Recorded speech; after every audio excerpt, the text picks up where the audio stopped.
So lately I've been getting a lot of questions from teachers, rightly so, is how does this play out academically? And other teachers and other administrators want to know, why is this going to be engaging and how is this going to be fun? So this video is specifically designed to answer that question. Hopefully it's somewhat entertaining and informative. And thank you, ladies and gentlemen, for taking the time to watch it.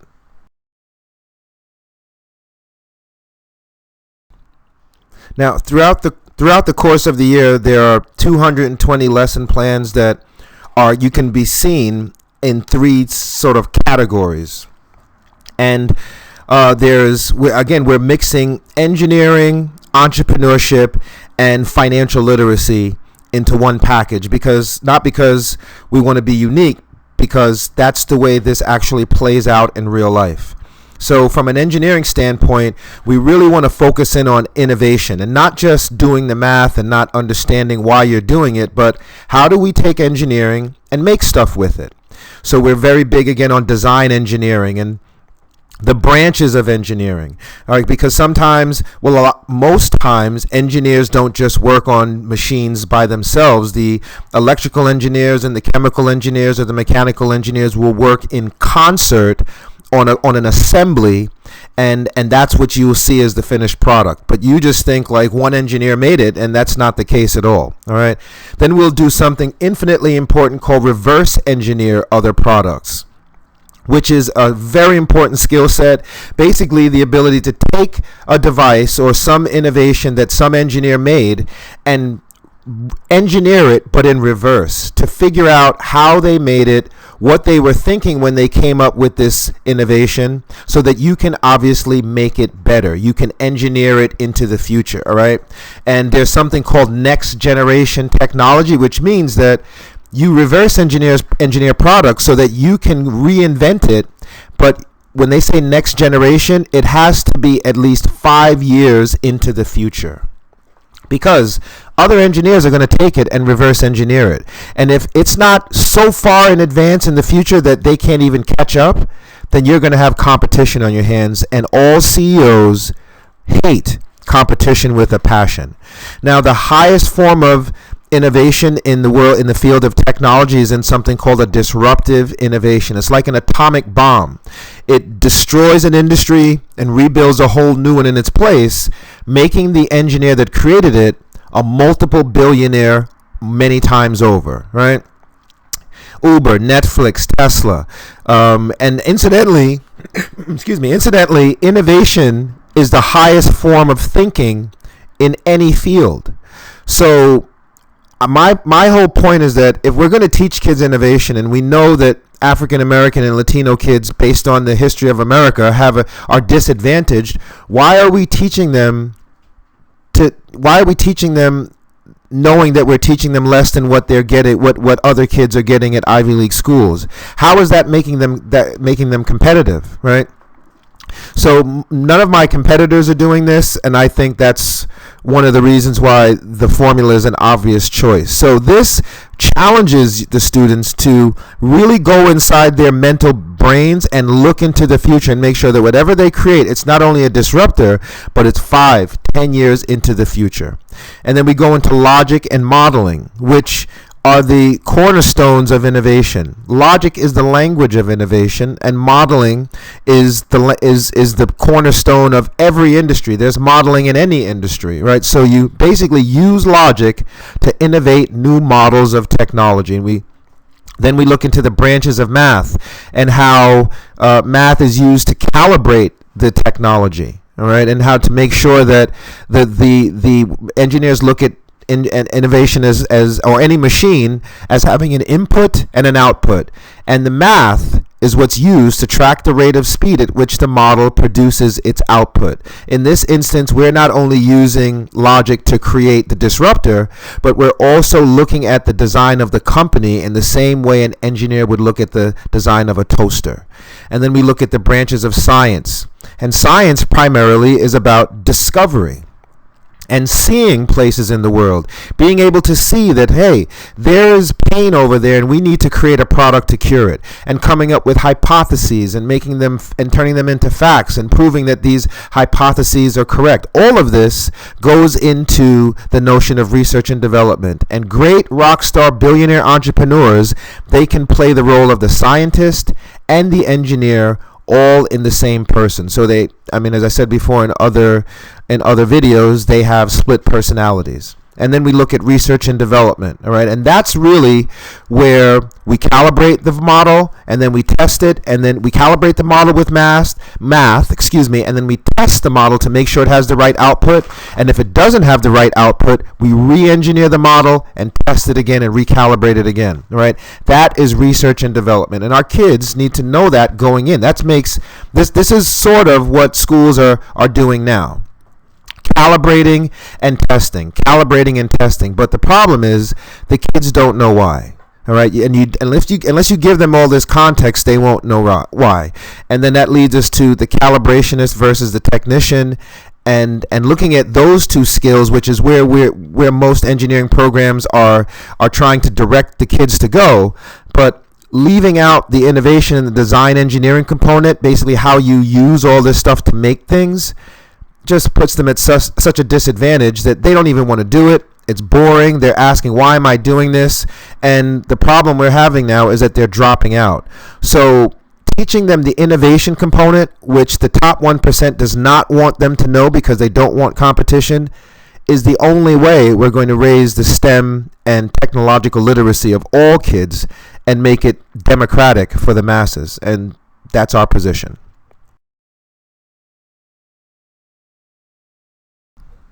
Now, here's where we get into the innovation as an education model, where we mix the entrepreneurship with the design engineering. And so obviously we want to sort of simulate the Shark Tank, but what we're doing is turning the school into an incubator, which is a company that takes care of a small startup tech firm that has an idea for a new disruptor and shepherds it and raises it until it gets to the point where it can go public and become a publicly traded company and have angel investors.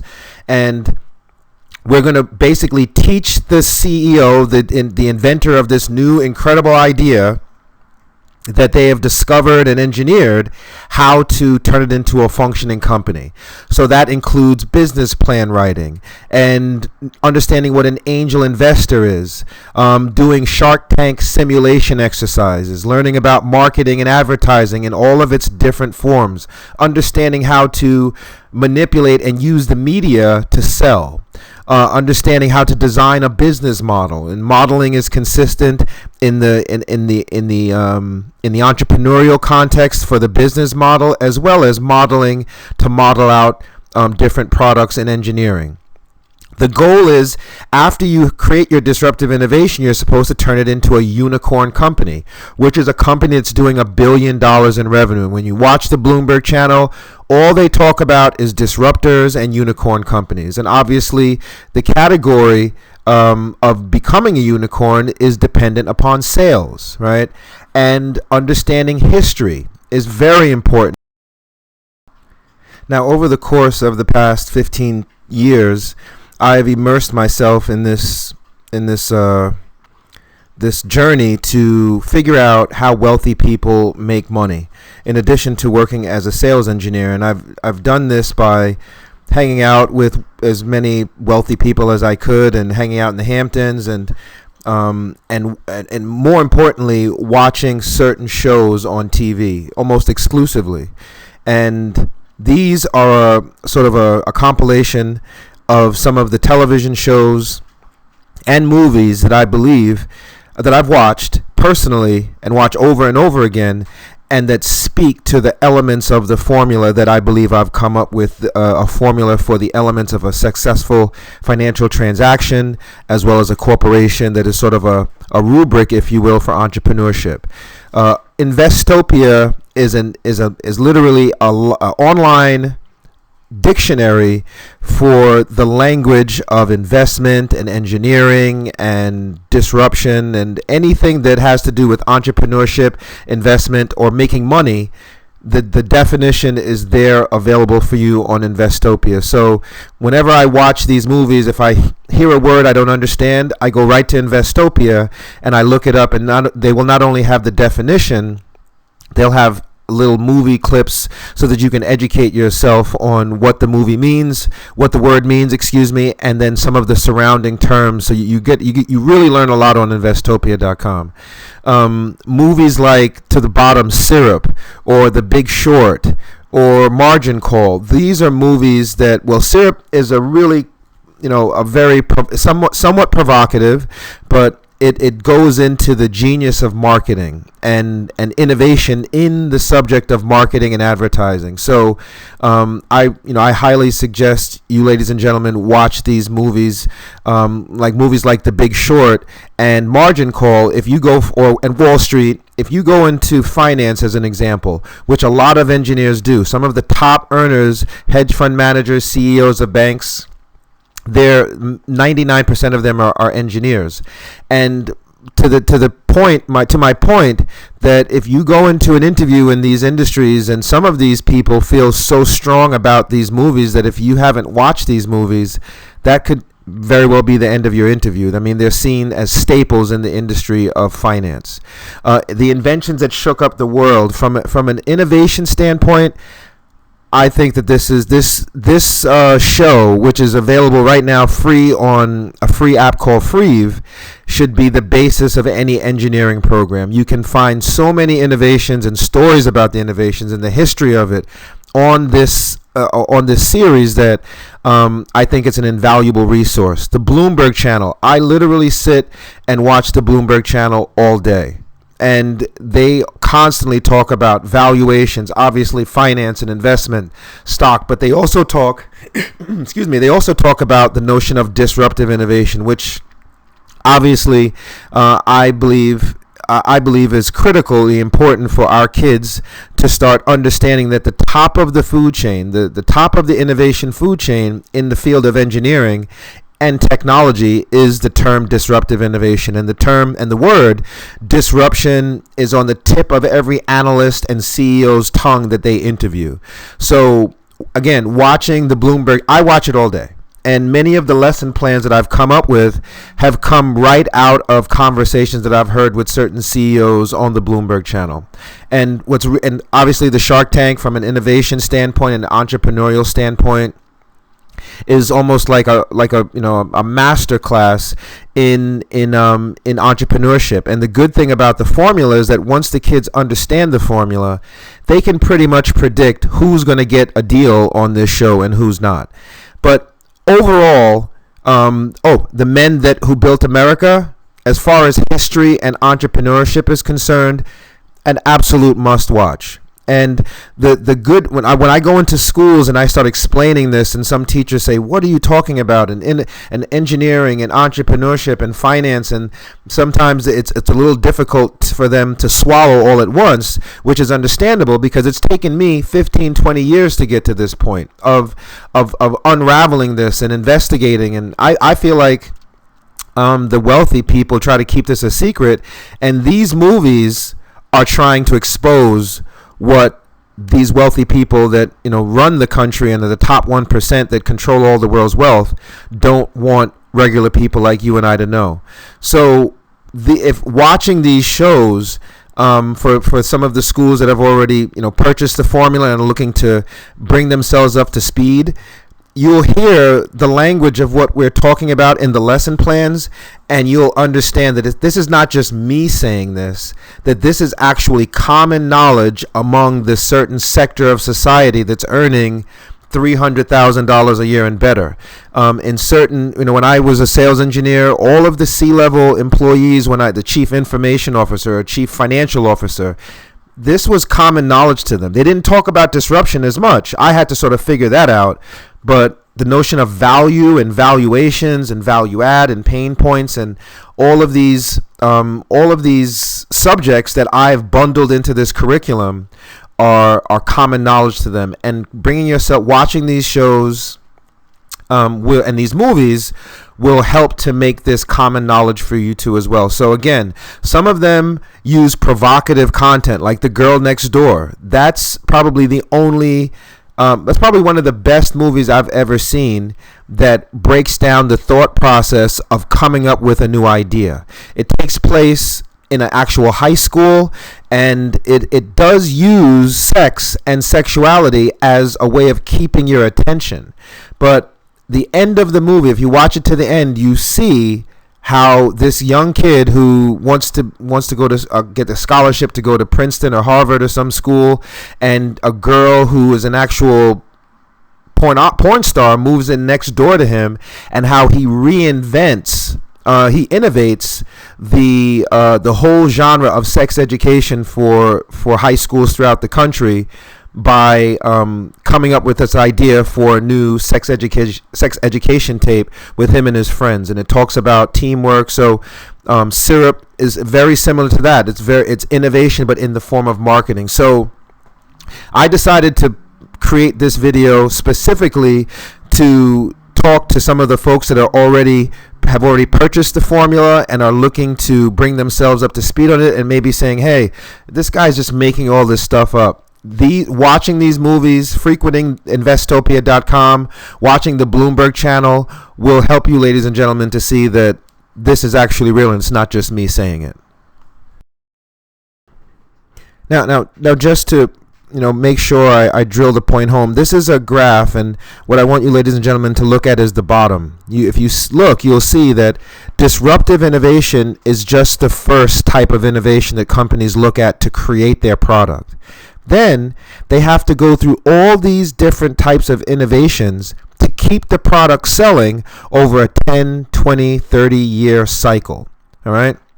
When it gets to the middle, at its maturity, is when it's probably reached the NASDAQ and is a publicly traded stock. So with the logic statement that we're going to give your students that will teach them to reverse engineer other products, they'll also be able to exercise and learn how to do all of these other types of innovation. And if you look here in the middle, value engineering is one of them. So if the masses of schools are not even discussing innovation, how much of a disadvantage does that put your children at when they get into the real world and are asked to compete with engineering programs and schools that are focused on innovation?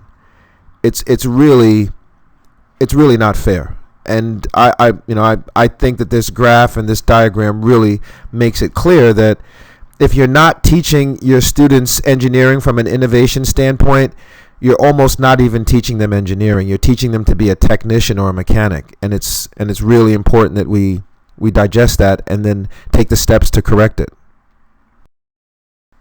Now, what we've been able to do, and what I've been able to do as I've been obsessed with this for so long, is to come up with simplified engineering tools that your students will get in the book and throughout the curriculum and all these lesson plans that will allow your kids to do everything that we've just mentioned. From the innovation standpoint, the creation of the disruptive innovation, turning that disruptor into a unicorn, tracking how fast it's going to produce capital, understanding return on investment. All right, ROI is the essence of sales. If you want someone to buy $100 million boat from you, you've got to explain the return on investment to them, and that usually is a function of time. And you can see in the middle that our formula, time is equal to ROI, right? So we think that we've done a really good job of simplifying not just design engineering, but entrepreneurship as well as investment, and putting it into a very simple package that your students are going to be excited to learn about, and they'll be able to get their mental arms around and really move forward quickly. So I did this because I wanted you, ladies and gentlemen, to understand. There have been a lot of questions as to how does this play out academically, and hopefully this sheds light on that. So thank you so much for your time, and hopefully we get a chance to work together and talk soon. Take care, God bless, and hope to hear from you soon.